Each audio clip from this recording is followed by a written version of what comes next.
ខ្ញុំទទួលបានរឿងខ្មោចពីបងប្រុសម្នាក់ដែលគាត់មានឈ្មោះថាសិតគាត់បានទៅដើរលេងជាលក្ខណៈ couple ប៉ុន្តែទៅ3គូហើយរឿងដែលនឹកស្មានមិនដល់ហ្នឹងគឺខ្មោចទឹកឈរសង្កត់គាត់សឹងតែគាត់នឹងស្លាប់បាត់បង់ជីវិតនេះជារឿងពិតដែលគាត់បានចែកម្លែកឲ្យខ្ញុំកាលពីម្សិលមិញតោះចង់ដឹងសាច់រឿងមកស្ដាប់នឹងទាំងអស់គ្នាបងឡើយគឺគាត់បានណាត់គ្នាដើរលេងជាមួយនឹងមិត្តភ័ក្តិគាត់ប្រុសៗ3នាក់ប៉ុន្តែទៅជាលក្ខណៈគូសង្សារអីចឹងណាទៅ sweet អីចឹងទៅហើយបានចេញដំណើរពីម៉ោង9ព្រឹកទៅដល់ខេត្តហ្នឹងគឺម៉ោង12តែខ្ញុំសូមឲ្យបញ្ចេញឈ្មោះខេត្តទេណាកុំឲ្យប៉ះពាល់ខេត្តយើងគាត់តែនិយាយអ្វីដែលគាត់បានចែកម្លែកមកពេលដែលទៅដល់ហ្នឹងកន្លែងដែលគាត់គេហ្នឹងជាលក្ខណៈ resort ជាលក្ខណៈបែប bungalow អ្នកទាំងគ្នាជារបៀបថាផ្ទះ bungalow ហើយគាត់បាន booking ផ្ទះចំនួន3ជាប់គ្នាហើយនៅក្រោមផ្ទះហ្នឹងរបៀបថាជាបឹងមួយដ៏ធំមែនតើមើលដាច់កតុយភ្នែកណាអ្នកទាំងគ្នាខ្ញុំអត់ដឹងថាហ្នឹងបឹងឬក៏មិនទេវាជាលក្ខណៈបឹងធំមែនតើមើលតែសឹងដាច់កតុយភ្នែកណាហើយផ្ទះដែលគាត់ booking ហ្នឹងគឺផ្ទះមួយវាមិនចិត្តគ្នារបៀបថាមួយម្លងមួយវារបៀបថាមាន privacy មានភាពឯកជនភាពរៀងខ្លួនអញ្ចឹងព្រោះយើងទៅជាលក្ខណៈផលអញ្ចឹងពេលដែលពួកគាត់ទៅដល់កន្លែងហ្នឹងគឺពួកគាត់បានគេងសម្រាប់ប្រហែលជា1ម៉ោងពួកគាត់បានរៀបចំជីឡានទៅផ្សារដើម្បីទិញម្ហូបយកមកធ្វើសាច់អាំង barbecue នៅកន្លែងរបៀបថាវេរ៉ង់ដាផ្ទះហ្នឹងណាអញ្ចឹងទៅពេលដែលពួកគាត់ទៅទិញម្ហូបទិញអីហើយមកប្រហែលជា4ហ្នឹងគឺពួកគាត់បានមកដល់កន្លែងគាត់គេងវិញហើយបានរៀបចំដោតចង្កាក់សាច់អាំងសាច់អាំងអីចឹងទៅហើយជា6:30ពួកគាត់បានរៀបចំហើយពួកគាត់បានចាប់ផ្ដើមធ្វើការ party និយាយទៅពេលដែល party ហ្នឹងគឺសុបាយមែនតើអ្នកទាំងអស់គ្នាដោយសារតែយើងដើរជាលក្ខណៈ couple របៀបថាយើងដើររបៀបក្មេងៗចឹងសុបាយមែនតើដោយសារតែពួកគាត់សុទ្ធតែអ្នក20ជាង20ស្ដើងអីទេមិនជាចាស់ណាស់ណាអញ្ចឹងភាពសុបាយរីករាយហ្នឹងគឺជាភាពសុបាយរបស់យុវវ័យអីអញ្ចឹងទៅយើងសុបាយអញ្ចឹងណាប៉ុន្តែមកប្រហែលជា9យប់បងសិតដែលគាត់ជាអ្នកចែកម្លែករឿងខ្ញុំហ្នឹងគឺគាត់ស្វឹងមែនតើអញ្ចឹងគឺគាត់និយាយពាក្យប្លែករបៀបថាមនុស្សយើង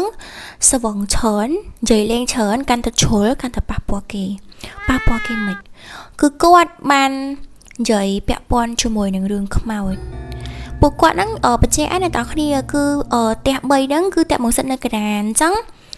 បងសិតហ្នឹងគឺបាននាំពូម៉ាក់គាត់ហ្នឹងមកញ៉ាំអីរបៀបអាសាច់នៅកន្លែងវេរ៉ង់ដាផ្ទះគាត់និយាយថាជុំគ្នាផ្ទះបងសិតអញ្ចឹងណា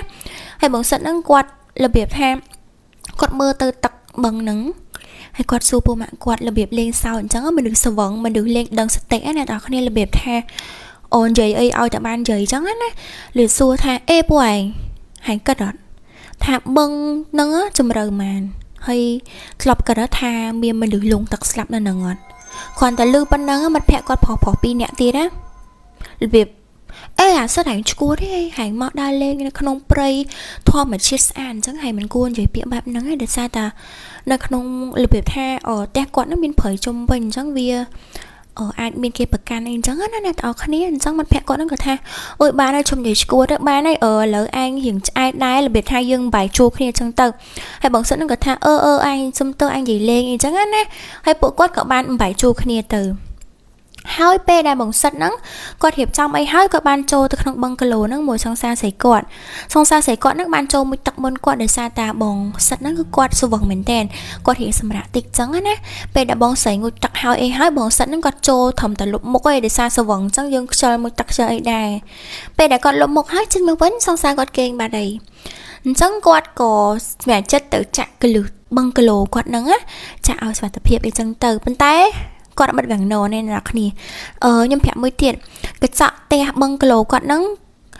ទ្វារបឹងគីឡូគាត់ហ្នឹងគឺជាកញ្ចក់អញ្ចឹងគាត់ចង់ឲ្យព្រះច័ន្ទហ្នឹងចាំងចូលមកបឹងគីឡូគាត់រ៉ូមែនទិកស្អាតអីអញ្ចឹងទៅគាត់បិទវាំងណនេះហើយគាត់ក៏បានដាក់ខ្លួនគេងទៅតែដល់ពេលគាត់គេងប្រហែលជាបានមកផ្លែទេគាត់ថាអត់ដឹងប្រហែលដែរស្រាប់តែគាត់ឮសលេងនឹងឮសលេងអីហ៎ឮសលេងគេហក់ចូលទឹកប្រងអ្នកទាំងគ្នាហើយអ្នកគ្នាសម័យមើលថាម៉ោងយប់ស្មានហ្នឹងអីស្ងាត់អស់ហើយណាគេទៅមួយទឹកបឹងហ្នឹងទៀតរបៀបអញ្ចឹងណាសឹងទៅគាត់បើកភ្នែកមើល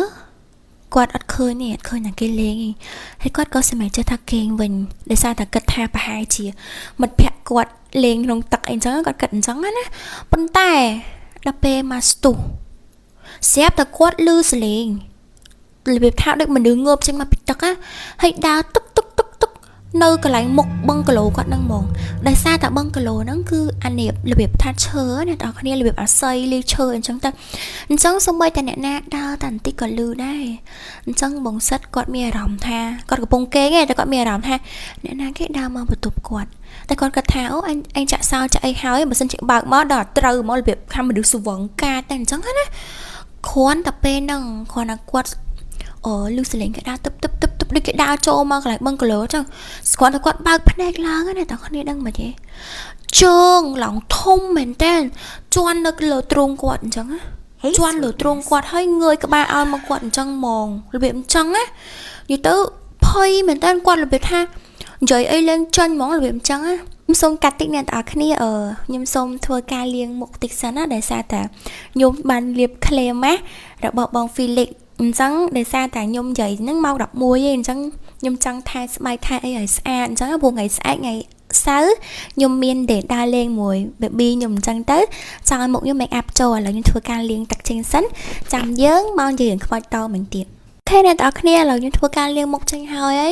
មុខខ្ញុំមានអារម្មណ៍ថាទន់មែនតើនិ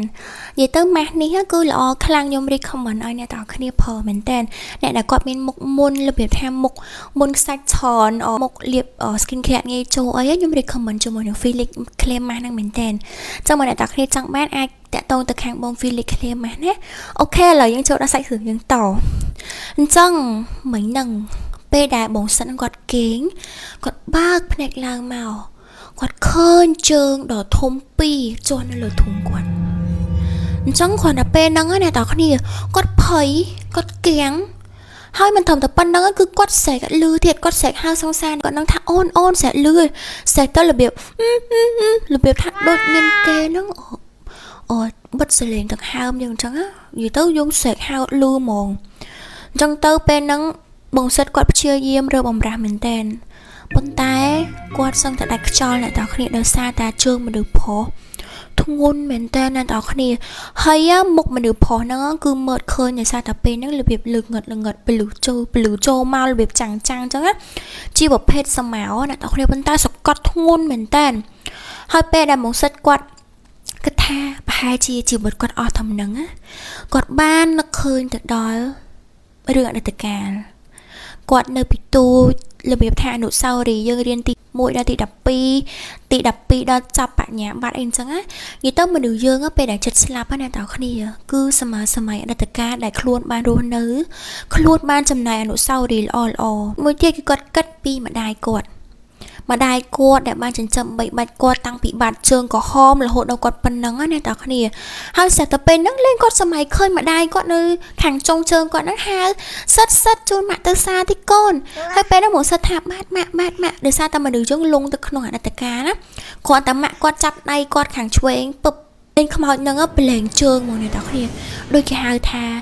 គុណគ្រូព្រះរស់អ្នកនរគ្នាគ្មានអីធំជាងព្រះរស់គ្មានអីធំជាងម្ដាយឪពុកយើងឯងគុណម្ដាយឪពុកយើងមានឥទ្ធិពលធំធេងមែនទែនក្នុងជីវិតយើងអញ្ចឹងទៅបងសិតពេលហ្នឹងក៏គាត់បានរួចជីវិតទៅហើយដល់ពេលផឹកឡើងគាត់បានប្រាប់មិត្តភក្តិគាត់ទាំងអស់គាត់បាន check in ណាអ្នកនរគ្នាហើយទៅអង្គុយកន្លែង check in នេះទៅហើយស្រាប់តែពេលហ្នឹងគាត់ឃើញបុគ្គលិកហ្នឹងបានយកធុកបេតសៃទៅអុជធុកក្នុងបន្ទប់គាត់គេគ្រាន់តែគាត់ប៉ុណ្ណឹងគាត់ដឹងហើយអ្នកនរគ្នាថាមានរឿងអីកាត់ឡើងអូខេអ្នកនរគ្នារឿងហ្នឹងចាប់ប៉ុណ្ណឹងហើយ